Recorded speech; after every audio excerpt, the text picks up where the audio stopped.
Les créations d'emplois dans le secteur non agricole totalement en PLS, on s'attendait à du 106 000 vendredi et au final on était sur du 73 000, ce qui a fait cracher non seulement le SP500 mais également le dollar index. Les recherches Bitcoin sur Google totalement sur du zéro, par contre les recherches altcoin, ATH. Des bulles avec des couleurs et des graphiques sous LSD, invention suisse et on en est fier. On va commencer par quelque chose d'un petit peu inquiétant, les recherches d'altcoin dans Google. Là on est littéralement sur un ATH et j'ai l'impression qu'il prévoit des trucs encore 10 fois plus haut. Les petits points là c'est une hypothèse pour la suite et ça selon moi c'est pas très bon. Simplement parce que historiquement quand il y a des pics comme ça sent pas très bon pour le marché. On avait un pic ici, c'était plus ou moins mars 2024. C'était exactement dans cette zone là et par la suite on a fait un moins 30% sur le marché. Sans surprise, décembre 2024, je pense également qu'il y avait pas mal de recherches altcoin et le hasard fait que décembre 2024, gros pic sur les recherches et par la suite on a corrigé. Je sais très bien que aucun indicateur fonctionne à 100% et je suis totalement d'accord avec ça, sauf que certains fonctionnent un petit peu plus que d'autres et le sentiment selon moi c'est quelque chose qui est extrêmement important quand on fait du trading et de l'investissement. Ici pareil, décembre 2020 jusqu'à juin 2021, c'était d'après mes souvenirs ce week-off qu'on avait là avant de bien se péter la gueule. Le dernier pic c'était novembre 2021, octobre-novembre. Est-ce que les gens recherchent les altcoins? Eh bien oui, ce que je vais dire là c'est un avis perso, pas de conseil en investissement. Si vous êtes déjà dans des altcoins, sécurisez vos positions. Si vous n'êtes pas dans des altcoins pour l'instant, eh bien je pense que c'est une bonne chose. Je suppose également que vous souhaitez savoir ce qui va se passer dans 2 jours. Vous en faites pas, vous allez savoir. Également le short qu'on a balancé sur la chaîne Underground Trading il y a quelques semaines a enfin atteint sa première target. J'ai mis légèrement plus haut que le pic précédent. Logiquement, on aurait dû mettre ici le support suivant, soit plus ou moins 108 000 $.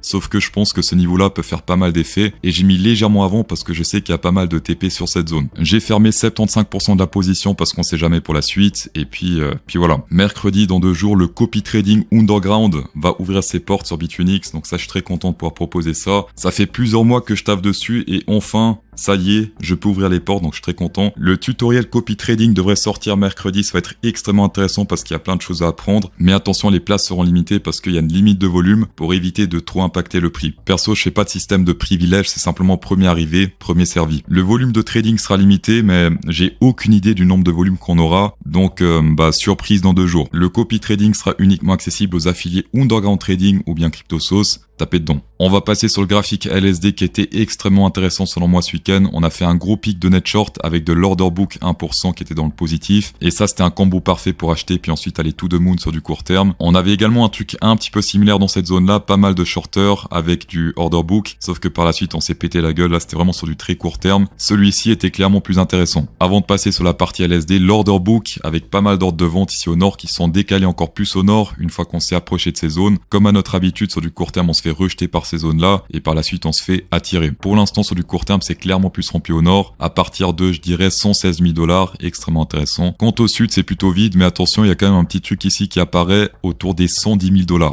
pas mal d'acheteurs. D'ailleurs, on va passer sur le concours pour emporter jusqu'à 150 $ sur Bitfinex. Le winner de la vidéo précédente se print à l'écran, bravo à toi. Et la question à laquelle il faut répondre, c'est est-ce que demain midi, les net shorters seront au-dessus des 1000, sous les 1000? Ces 2 réponses, c'est 50 $. Pour emporter 150, c'est entre 1050 et 950, donc dans ce range-là, 150 si vous avez raison. On va passer sur le Discord Underground Trading, ça également vous avez totalement accès si vous tradez sur Bitfinex ou un des exchanges qui est en description. Commençons par tout ce qui est liquidation sur Binance, Bybit et BitMEX et on peut voir que là depuis quelques jours, c'est assez vide au sud et extrêmement rempli au nord autour des 120 000 $. Mais attention parce que là, on voit uniquement entre les 106 000 $ et les 124 000 $, on ne voit pas ce qu'il y a autour. Pour ceux que ça intéresse, ce qu'il y a autour, eh bien c'est plutôt rempli au sud selon moi puisque là autour des 106 000, légèrement sous les 106 000, extrêmement rempli. Également les 130 000 où ça commence à se remplir un petit peu. Mais là, clairement, sur du court terme, entre les 120 000, 121 000 ici sur du plus long terme et les 106 000, 105 000, c'est clairement les 105 000 qui sont plus intéressants sur ce graphique. Donc également attention à toutes les personnes qui ont FOMO dans cette zone puisque là, ça s'est fait punir par la suite et là, ça risque d'être les prochains. Autre chose extrêmement importante, pas tous les youtubeurs le disent, mais il faut le préciser. Ça indique uniquement les liquidations potentielles, ça indique pas les fermetures de positions. Exemple tout bête, ici, il y a pas mal de gens qui ont ouvert des positions sur ce dip, le prix a pump, et on ne sait pas si ces gens-là sont toujours dans le train ou s'ils ont pris des profits. Logiquement, vu que ça pump et qu'ils font beaucoup de levier, ils doivent prendre des profits. Et encore aujourd'hui, malheureusement, même les graphiques les plus chers qui coûtent 10 000 $ par mois n'indiquent pas les fermetures. C'est dommage. Avec l'Open Interest, on a pu faire des trades également magnifiques, ne pas confondre l'Open Interest et liquidation. Open Interest, c'est simplement les ouvertures de positions longues et short, et les liquidations, c'est les zone de sélection naturelle. Dans cette zone-là, énorme mur qui a fait de l'effet, hop, on se fait rejeter jusqu'au mur suivant, on se fait réjecter jusqu'au mur du nord, on se fait réjecter jusqu'au mur suivant, etc.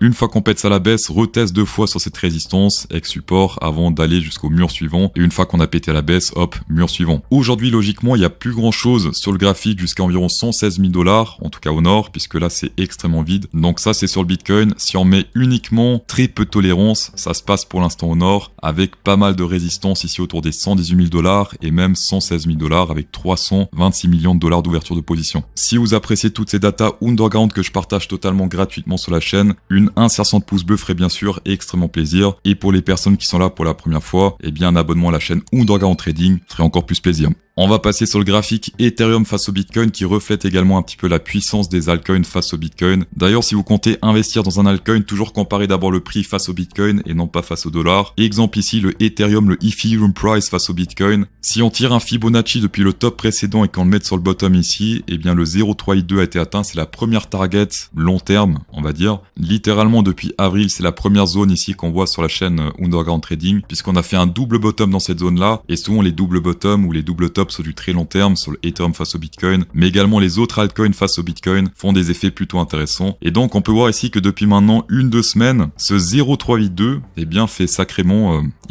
chier. On a une grosse hype qui revient sur les altcoins pendant qu'on teste le premier TP des market makers et même des investisseurs un petit peu plus intelligents, on va dire. Je répète, pour les personnes qui sont rentrées il y a pas longtemps, il y a quelques jours, voire même quelques semaines, sur des prix similaires, s'il vous plaît, ne servez pas de exit liquidity pour les personnes qui sont rentrées sur le double bottom ou sur des zones d'ennui sur les altcoins. Je dis ça, mais moi-même je langue 2-3 coins sur Pionex pour l'instant. C'est des montants plutôt fun, donc je m'en fous un petit peu si je gagne ou si je perds. Mais pour l'instant, l'IA a une fois de plus raison puisqu'on est en train de monter pas mal en profit. J'ai pris 2 stratégies avec un max drawdown plutôt bas et puis 500 de API il me semble sur environ 14 jours. Donc reste à voir. Pour les personnes qui savent pas comment faire pour trader avec l'intelligence artificielle, j'ai fait un tutoriel si vous cliquez sur le i au nord-est de la vidéo. Dans tous les cas, merci d'avoir checké la vidéo, ça fait extrêmement plaisir. Insérez un pouce bleu dans la vidéo pour incrémenter encore plus le plaisir. Et bonne soirée.